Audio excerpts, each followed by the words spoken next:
Hi friends, welcome back to Jayan Jaini. Ozler, Abraham Ozler. എന്തുകൊണ്ടാണ് ഈ സിനിമയ്ക്ക് ഇത്രയും ഹൈപ്പ്? അല്ലെങ്കിൽ ഏറ്റവും കൂടുതൽ ആളുകൾ സിനിമയ്ക്ക് വേണ്ടി കാത്തിരിക്കുന്നത് എന്താണ്? രണ്ട് കാര്യമുണ്ട്.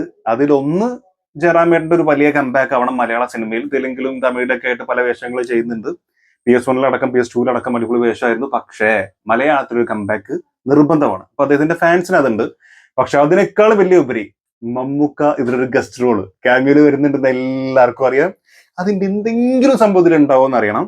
ആൻഡ് ആ സിനിമ മിഥുൻ മാനുവൽ തോമസിന്റേതാണ്. സോ അതിനപ്പുറത്തേക്കൊന്നും വേണ്ട, സാധനം നോക്കാം. ഓക്കെ, ഞാൻ എക്സൈറ്റഡ് ആണ്. കാണാം. റെഡി പുള്ളിക്കാരപ്പ തല്ലു. നീ എവിടെയാണ് കറങ്ങി നടക്കുന്നത്? നിനക്കിരിക്കൊരു സ്ഥലം തന്നിട്ടില്ലേ? അവിടെ ഇരുന്നാ പോരെ. പറയിപ്പിക്കണ്ടെന്നെ കൊണ്ടൊന്നും. എന്താണ്? എന്തിനാണ് സാറേ ഇവനൊക്കെ ഇങ്ങനെ കാശ് ചെലവാക്കി ഫുഡ് വാങ്ങി കൊടുക്കുന്നത്? ഇതുകൊണ്ടല്ലേ? അതെ, സാറ് വാങ്ങി തന്ന ഈ ഫുഡ് കഴിക്കുമ്പോൾ എനിക്കല്ല വിഷമമുണ്ട്. പക്ഷെ സാറ് മാസം കൊണ്ടുവന്നി ഹോട്ടൽ ഫുഡ് മാത്രമേ ഉള്ളൂ എനിക്ക് പുറം ലോകമായ ആക്കിയുള്ള ബന്ധം.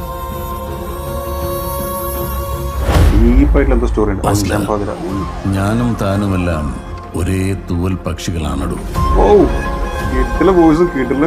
Dead men walking, broken, cursed, forgotten. തന്റെ ഭൂതകാലവുമായി താൻ പൊരുത്തപ്പെട്ടാൽ മാത്രമേ തന്റെ ഈ ഉറക്കമില്ലായ്മയിൽ നിന്നും തനിക്കൊരു മോചനമുള്ളൂ. തന്റെ ഇൻസോംനിയ ക്രോണിക് ആയിട്ടുണ്ട്. ഇപ്പോൾ താൻ ഹാലൂസിനേറ്റ് ചെയ്യാൻ വരെ തുടങ്ങിയിരിക്കുന്നു. പെട്ടെന്ന് വൻതോതിൽ രക്തസ്രാവം വന്നുള്ള മരണം. It's a number 11 scalpel, both pointing and piercing. അയാൾക്ക് ആൾക്കാരെ നന്നായിട്ട് പേടിപ്പിക്കാറില്ല. ഒരുമാതിരി പ്രേതങ്ങളുടെ ശബ്ദം പോലെ. Kind of strange, അല്ലേ? Anything can happen to anyone, anytime. ജീവിച്ച് മതിയായ ഒരു മനുഷ്യനെ നമ്മളിനി എന്തു പറഞ്ഞ് ഭയപ്പെടുത്താൻ? അയാളുടെ കണ്ണുകളിലുണ്ടല്ല. You deserve to know. ദൈവവും പരദീസയുമെല്ലാം എന്നേ കൈവിട്ടവരാണ് നമ്മൾ. നരകങ്ങളുടെ ആഴക്കയങ്ങൾക്ക് പോലും വേണ്ടാത്തവർ. നമ്മുടെ ശാപമോക്ഷത്തിനായി ഒടുക്കം ചെകുത്താൻ തന്നെ നേരിട്ട് ഇറങ്ങിയാലോ ഓസ്ലർ? അയാളുടെ കയ്യിലുണ്ടെങ്കിലോ ഒരു ഡെവിൾസ് ഓൾട്ടർനേറ്റീവ്.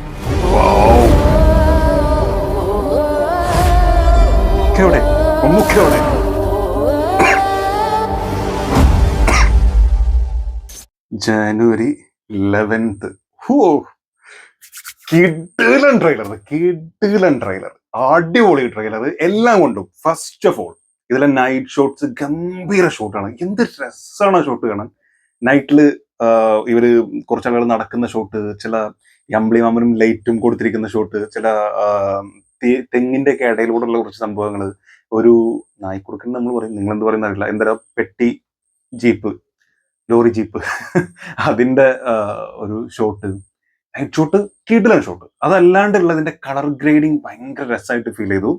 ടെക്നിക്കലി ചോദിക്കരുത്, കാണുമ്പോൾ ഉള്ളതാണ് ഞാൻ പറയുന്നത്. അതായത് ആ പകലാണെങ്കിലും ഇപ്പോൾ അനശ്വര ഒരു മെഡിക്കൽ സ്റ്റുഡന്റ് എന്തോ ആണ്. സോ അവരിയ്ക്കുന്ന കുറച്ച് സംഭവങ്ങൾ കാണിച്ച, ക്ലാസ് റൂം കാണിച്ച, അവിടെയൊക്കെ ഒരു യെല്ലോയിഷ് സംഭവം, ഒരു സൺലൈറ്റിന്റെ ഒരു ലൈറ്റിന്റെ കൂടെ മിക്സ് ചെയ്തിട്ടുള്ള ഒരു പരിപാടി, അതൊക്കെ നല്ല രസമായിട്ട് വന്നിട്ടുണ്ട്. ആൻഡ് ഇതിൽ ഏറ്റവും അട്രാക്റ്റീവ് ആയിട്ട് തോന്നിയത് വില്ലൻ നമ്മുടെ സിദ്ദീഖ് ആയിരിക്കും. സിദ്ദീഖിന്റെ വോയിസ് ഒരു രക്ഷയില്ല. സിദ്ദീഖ് ഒരു പഴയകാല വില്ലത്തരം കാണിക്കുന്ന ആ ഒരു തരം സാധനമായിരിക്കും എന്ന് എനിക്ക് ഭയങ്കരമായിട്ട് തോന്നുന്നു. ഇതിന്റെ ഇടയിൽ അതായത് കുറച്ച് കാലം മുമ്പ് നോക്കുകയാണെങ്കിൽ ഒരു എന്താ പറയുക, വില്ലത്തരത്തിന്റെ ഒരു വല്ലാത്തൊരു റേഞ്ചിലേക്ക് പോയൊരു സമയം ഉണ്ടായിരുന്നു. കുറേ സിനിമകൾ, ആ ഡെവിൾ ആയിട്ടുള്ള കഥാപാത്രങ്ങൾ. ഇതിൽ തന്നെ അദ്ദേഹത്തിന്റെ വോയിസ് മോഡുലേഷൻസ്, ആ ഒരു ഉള്ളിൽ നിന്നെടുത്തുള്ള ഒരു കരകര ശബ്ദം, തൊണ്ടെന്ന് പറയുന്നത്, അതൊക്കെ ഭയങ്കരമായിട്ടുണ്ട്, നല്ല മനോഹരമായിട്ടുണ്ട്. അത്തരത്തിലുള്ള വില്ലനും ഒരു മോസ് ആൻഡ് ക്യാറ്റ് പ്ലേ ഉണ്ടല്ലോ, അത് അങ്ങനത്തെ സിനിമകൾ കാണുന്ന പ്രത്യേക രസമാണ്. അത് നൈസായിട്ട് വന്നിട്ടുണ്ട്. പിന്നെ ഒരു ബാക്ക്ഗ്രൗണ്ട് മ്യൂസിക്, ആ ഒരു ഇതിലിങ്ങനെ പോകുന്ന മ്യൂസിക് അടിപൊളിയായിട്ട് വന്നിട്ടുണ്ട്. പിന്നെ ഇതിൽ ഏറ്റവും രസമായിട്ട് തോന്നിയത് നമ്മുടെ ജയറാമേട്ടന്റെ ലുക്കും പുള്ളിക്കാരന്റെ പെർഫോമൻസും. എനിക്ക് തോന്നുന്നു ജയറാമേട്ടന്റെ one of the best movie ആയിരിക്കും ഇത്. ഇത്രയും കാലം ചെയ്തിൽ തന്നെ one of the best movie ചോദിക്കുകയാണെങ്കിൽ അതിൽ അത്യാവശ്യം നല്ല ഗംഭീരമായിട്ടുള്ള ഒരു സിനിമ തന്നെ ആയിരിക്കും ഇത്. ഒരു അഞ്ചാം പാതിരന്റെ ഫീൽ എവിടെയൊക്കെ ഉണ്ട്. ഐ മീൻ അഞ്ചാമത്തെ ഈ നൈറ്റിൽ ഇങ്ങനെ പോകുന്നതും നൈറ്റിലുള്ള കുറെ സംഭവങ്ങളും ഈ പറഞ്ഞ പോലെ ഒരു മോസ് ആൻഡ് ക്യാറ്റ് പരിപാടി അത് ഇതിലുണ്ട് എന്നുള്ളൊരു ഒരു തോന്നൽ എനിക്കുണ്ട്. എന്തായാലും അത്തരത്തിലൊരു സിനിമ ആണ് നമ്മൾ പ്രതീക്ഷിക്കുന്നതും. അഞ്ചാം പാതിര പോലെ സിനിമ അല്ല പറയുന്നത്, എന്നാൽ ആ റേഞ്ചിലേക്ക് അത്യാവശ്യം വരുന്ന മലയാളത്തിലുള്ള അടുത്ത ഗംഭീര ത്രില്ലർ ആയിരിക്കും. ഒരു മെഡിക്കൽ ത്രില്ലർ ആണെന്നാണ് പറയുന്നത്. അതുകൊണ്ട് തന്നെ ഈ അനശ്വര ഒരു മെഡിക്കൽ സ്റ്റുഡന്റ് ആണ്. അനശ്വര നല്ല ഭംഗിയുണ്ട് ഇതിൽ കാണാൻ. പൊതുവെ എനിക്ക് അനശ്വരന്റെ അത്ര താല്പര്യമുള്ള ഒരു നടിയല്ല, പക്ഷെ അഭിനയം കൊണ്ട് പുള്ളിക്കാരെ ഒന്നും പറയാനില്ല. ഇപ്പൊ നേരിലാണെങ്കിൽ പോലും കിടിലൻ അഭിനയം കൊണ്ട് ആസ് ആൻ ആക്ട്രസ് അടിപൊളിയാണ്. സോ ഇതിലും നല്ലൊരു വേഷം തന്നെയായിരിക്കും തോന്നുന്നുണ്ട്. ലുക്ക് വൈസും കുറച്ചുകൂടെ നല്ല ഒരു കുറച്ചുകൂടെ രസമായിട്ട് ഫീൽ ചെയ്യുന്നുണ്ട്. നല്ലൊരു ഐശ്വര്യമുള്ളൊരു മുഖം, അങ്ങനത്തെ ഒരു ഫീൽ ഇതിൽ കാണുമ്പോൾ തോന്നുന്നുണ്ട്. പാപ്പമാ ആ സാധനം ഉണ്ടല്ലോ, അതാവാണ്ടിരുന്നാൽ മതി. അങ്ങനത്തെ ഒരു ഷോട്ട് പോലും ദയവത് വെക്കരുത് മാത്രമേ പറയാനുള്ളൂ. കാരണം പുള്ളിക്കാരുടെ സിനിമകളിലൊക്കെ അത്തരത്തിൽ എന്തെങ്കിലും സാധനം ഉണ്ടാവും. പക്ഷെ അതിൽ നിന്ന് മാറി അങ്ങനെയുള്ള ഒരു സംഭവം കൊടുക്കുന്നതിന് മാറി ഇതിൽ നമ്മള് അങ്ങനത്തെ സിനിമകൾ ഇപ്പൊ ഞാൻ പറയാ, നേര് എന്ന് പറഞ്ഞ സിനിമയിൽ ഒരു ചില പ്രത്യേക സാഹചര്യങ്ങൾ കൊണ്ടും തന്റെ പ്രൊഫഷനിൽ നിന്ന് മാറി നിൽക്കുന്ന ഒരാൾ, ആ പ്രൊഫഷനിൽ വളരെ സമർത്ഥനായിട്ടുള്ള ഒരാൾ.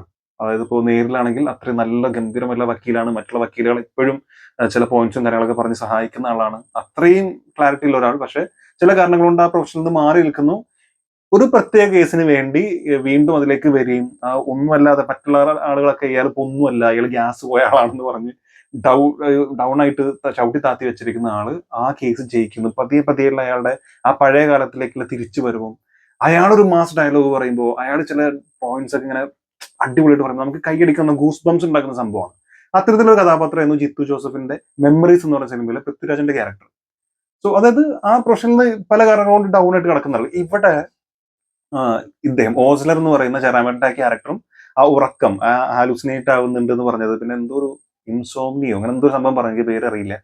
എനിവേ അത്ര ഒരു കണ്ടീഷനിൽ പോകുന്ന ഭയങ്കര അദ്ദേഹത്തിന്റെ ലൈഫിൽ എന്തെങ്കിലും ഉണ്ടായേക്കാം, അതിന് ശേഷമായിരിക്കാം ചിലപ്പോൾ, അതൊന്നും നമുക്ക് അറിയില്ല. പക്ഷെ ആ ക്യാരക്ടറിന് ഈ മറവി അല്ലെങ്കിൽ ഭയങ്കര ഓവറായിട്ട് ക്ഷീണം വരിക, ഉറക്കം വരിക, അത്തരത്തിലൊരു കഥാപാത്രമാണ് പുള്ളിക്കാരൻ. ഇങ്ങനെ കേസൊക്കെ എന്ന് പറയുമ്പോൾ ത്രൂ ഔട്ട് 24 hours ഒക്കെ ചിലപ്പോൾ വർക്ക് ചെയ്യേണ്ടി തോന്നിയൊക്കെ ചെറിയ ചെറിയ വിശ്രമ വേളകളൊക്കെ ആയിരിക്കും കിട്ടുക. സോ അത്തരത്തിലൊരു വലിയ സംഭവത്തിലേക്ക് ആ ഒരു കേസ് അന്വേഷിക്കാനുള്ള കാലിബർ ഇല്ലാത്ത, അല്ലെങ്കിൽ പണ്ട് ഉണ്ടായിരുന്ന എന്നാൽ ഇപ്പോൾ ചില കാരണങ്ങൾ കൊണ്ട് ഇല്ലാതിരിക്കുന്ന ഒരു കഥാപാത്രം. അങ്ങനത്തെ ഒരു ക്യാരക്ടർ ഈ കേസിലേക്ക് മുഴുവനായിട്ട് ഇൻവോൾവ് ആയി അയാൾ ആ പഴയ പവറിലേക്ക് വരുമ്പോൾ നല്ല ഗൂസ് ബംസ് മൊമെന്റ്സ് ഒരുപാട് ഉണ്ടാവും. അത്തരത്തിലുള്ള ഗൂസ് ബംസ് ഉണ്ടാക്കുന്നതിൽ എന്താ പറയാ, ഭയങ്കര സാമർത്ഥ്യമുള്ള ഒരാളാണ് മിഥുൻ മാനുവൽ. അതായത് എന്റെ സ്ക്രിപ്റ്റിന് അങ്ങനത്തെ പ്രത്യേകതയുണ്ട്. സോ എബ്രഹാം ഓസ്ലറിൽ അത്തരത്തിലൊരു കിടിലൻ സിനിമയെ കാണാൻ പറ്റുന്ന എനിക്ക് തോന്നുന്നു. ഇത്ര ഇപ്പോൾ ഫീനിക്സ് അല്ലാണ്ട് പഞ്ചാം വെരിക്കേഷൻ പല സിനിമകൾ ചെയ്തിട്ടുണ്ടെങ്കിലും എല്ലാം അടിപൊളിയാണെങ്കിൽ പോലും ആ ഒരു റേഞ്ച് ഉണ്ടല്ലോ, അത് ഇതിൽ ഉണ്ടാവുന്ന ഒരു ട്രെയിലർ കൊണ്ട് തോന്നിപ്പിക്കുന്ന ട്രെയിലർ ആയിട്ടാണ് എനിക്കിത് ഫീൽ ചെയ്യുന്നത്. എന്തുകൊണ്ടോ എനിക്ക് വല്ലാത്ത പ്രതീക്ഷ വന്നിട്ടുണ്ട്. ഇക്കനെ മാത്രം കാണിച്ചില്ല, അത് മോശമായി പോയി എന്ന് ഞാൻ പറയുമ്പോൾ നിങ്ങൾ ചോദിക്കും, അല്ലടാ ക്യാമറ റോൾ വരുന്നത് എനിക്ക് എടുത്ത് ട്രെയിലർ തന്നെ കാണിക്കാം അല്ലേ? അങ്ങനെ ചോദിക്കുന്നുള്ളതുകൊണ്ട് ഞാൻ അധികം പറയുന്നില്ല. ബട്ട് ഇക്കയും കൂടി വരുമ്പോൾ ഇത് പൊളിയായിരിക്കും. ഇക്കയുടെ റോൾ അത്രയും പ്രാധാന്യമുള്ള കഥാപാത്രമാണെന്ന് പറയുന്നത് 5 മിനിറ്റ് ഉള്ളെങ്കിൽ പോലും പണ്ട് നമ്മുടെ റോളക്സ് എണ്ണം വന്ന് ഞെട്ടിച്ച പോലെ പുള്ളിക്കാരൻ വന്ന് ഞെട്ടിക്കട്ടെ. പക്ഷെ അത് കുറച്ച് ബുദ്ധിമുട്ടായിരിക്കും, കാരണം അത്രയും ഇമ്പോർട്ടൻറ്റ് റോൾസ് തന്നെ ബാക്കി എല്ലാവരും ചെയ്യുന്നത്. Anyway I am really happy and excited. So നിങ്ങളുടെ അഭിപ്രായം എന്താണുള്ളത് തീർച്ചയായിട്ടും കമന്റിൽ രേഖപ്പെടുത്തുക, മറക്കാതിരിക്കുക. ഗോൾ എന്നപ്പോഴേക്കും എല്ലാം പാടി, കമന്റിൽ രേഖപ്പെടുത്താൻ മറക്കാതിരിക്കുക. ഓക്കെ, സോ വീഡിയോ ഇഷ്ടപ്പെട്ടു വിചാരിക്കുന്നു. ഇഷ്ടപ്പെട്ടെങ്കിൽ സബ്സ്ക്രൈബ് ചെയ്യുക, സപ്പോർട്ട് ചെയ്യുക, ലൈക്ക് ചെയ്യുക, ഷെയർ ചെയ്യുക. Thank you so much for watching. അടുത്ത വീഡിയോ കാണാം. കാണുന്നവരെ